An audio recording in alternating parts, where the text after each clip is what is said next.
जय मसी नमस्कार मेरा प्रिय मित्रहरूमा। एकजना मित्रले चाहिँ कमेन्टमा कस्तोरी के अरे कामी दमाई सार्की भन्नुभएको थियो कि उहाँ हिन्दूवादी हुनुहुन्छ है।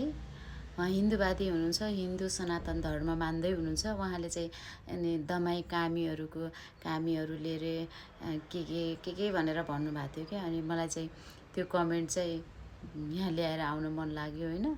अब टिकटकमा जस्तो भए अगाडि ल्याएर आउनु हुन्थ्यो, फेसबुकमा नमिल्दो रहेछ।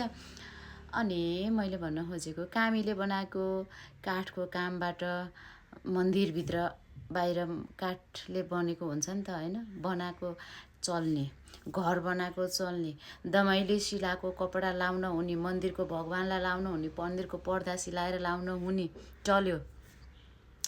सार्कीले सिलाएको जुत्ता लाएर हिँड्न हुने, सार्कीले बनाएको डमरू लाएर हिँड्ने होइन, हरेक चाहिँ दलितले बनाएको लाएर हिँड्न हुने, प्रयोग गर्न हुने। अनि त्यसपछि त्यही मन्दिरमा कामी जान नमिल्ने, दमाई जान नमिल्ने, सार्की जान नमिल्ने, गाइने जान नमिल्ने, भादी जान नमिल्ने, तल्लो जातका दलित जति सबै जान नमिल्ने। कस्तो तपाईँहरूको विचार, कस्तो तपाईँहरूको धर्म है। अनि यही हो त। अनि यस्तै भयो त। अनि क्रिस्चियन झनै बढेको क्या, क्रिस्चियनको राज्य बढेको कारण चाहिँ यही हो। क्रिस्चियन बढेकै कारण तपाईँका समुदायहरूमा के प्रत्येक मानिसले बनाएको दमाई कामी सार्की गायन बादी चमार जति छन् के, जतिजनाले बनाए तिनीहरूले बनाएको सबै चाहिँ तपाईँहरूलाई चोखो हुने चल्ने, मान्छे चाहिँ नचल्ने क्या।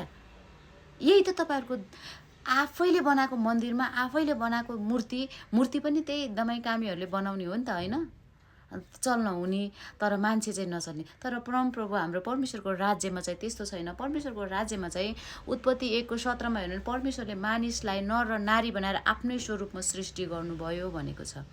त्यसपछि उहाँको घरमा चाहिँ उहाँको भवनभित्र चाहिँ सानो र ठुलो जात छैन। अनि परमेश्वरले परमेश्वरको नजरमा चाहिँ पक्षपात छैन।